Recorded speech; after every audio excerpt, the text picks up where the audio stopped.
envoie les drones? Des bombes ou des bonbons pour les petits-enfants? On tue 50 gamins pour avoir un terroriste? On pille pas le tiers-monde peut-être? On les laisse crever de faim et crever tout court pour maintenir notre niveau de vie. La situation est grave. Les discours pacifiques ne suffisent pas. On connaît les crimes, le réchauffement climatique est une réalité. On sait que les lobbyistes ont acheté Washington, on a vu l'effondrement de la bulle financière, mais on continue à imprimer de la monnaie pour retarder l'inéluctable. Dans 50 ans ou même avant, tout sera terminé.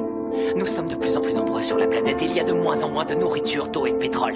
Dans une centaine d'années, il n'y aura plus de terre du tout.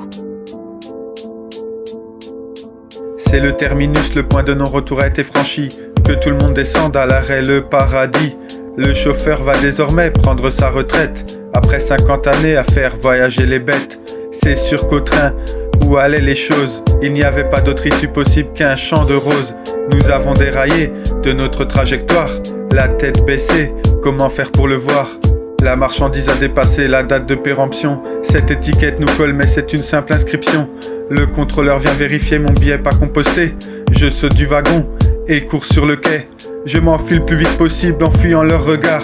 Sans me retourner sur ce dernier arrêt, je parviens à sortir in extremis de la gare pour enfin retrouver ma liberté. Je suis qu'un lanceur d'alerte qui se croit poète et qui pense pouvoir changer le monde avec de beaux textes. Un pessimiste rempli d'espoir, un utopiste sans aucune joie.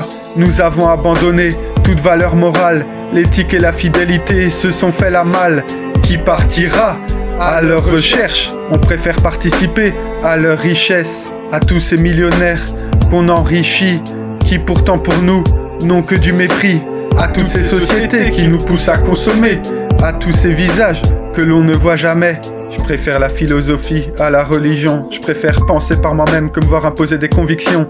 Et c'est plutôt déjà de croire en toi, et c'est plutôt déjà de croire en moi. On nous pousse à nous reproduire pour faire tourner l'économie, en polluant toujours plus sans se soucier de l'écologie. On déclenche des guerres pour fabriquer des armes, on trouve du pétrole pour arracher des arbres. On prétexte toujours une raison pour se donner bonne conscience, mais la nature ne nous offrira pas de seconde chance. Ce qui est détruit ne pourra être construit, tout ce qu'on détruit réduit notre espérance de vie. On refuse à certains le droit de mourir en toute dignité, quand d'autres se font tuer sans rien demander. On ferme nos frontières et on construit des murs, quand certains meurent en mer pour fuir la dictature. On crée des divisions entre les peuples pour mieux les contrôler et leur faire peur.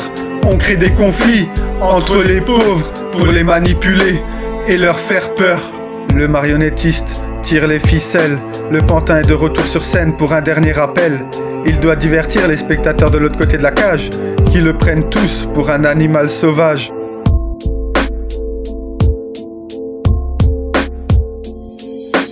Et toutes les minutes de silence en disent long sur l'état de santé de notre civilisation. On ne compte plus nos morts, ils sont bien trop nombreux. On ne compte plus nos torts, ils sont bien trop coûteux. On ferme des écoles et les bibliothèques sont vides. On construit des prisons et nos cœurs sont arides. Ils créent des lois qu'eux-mêmes ne respectent pas et nous imposent des interdictions à tour de bras. L'argent, l'argent et toujours l'argent. Il régit ce monde et rend fou ses habitants.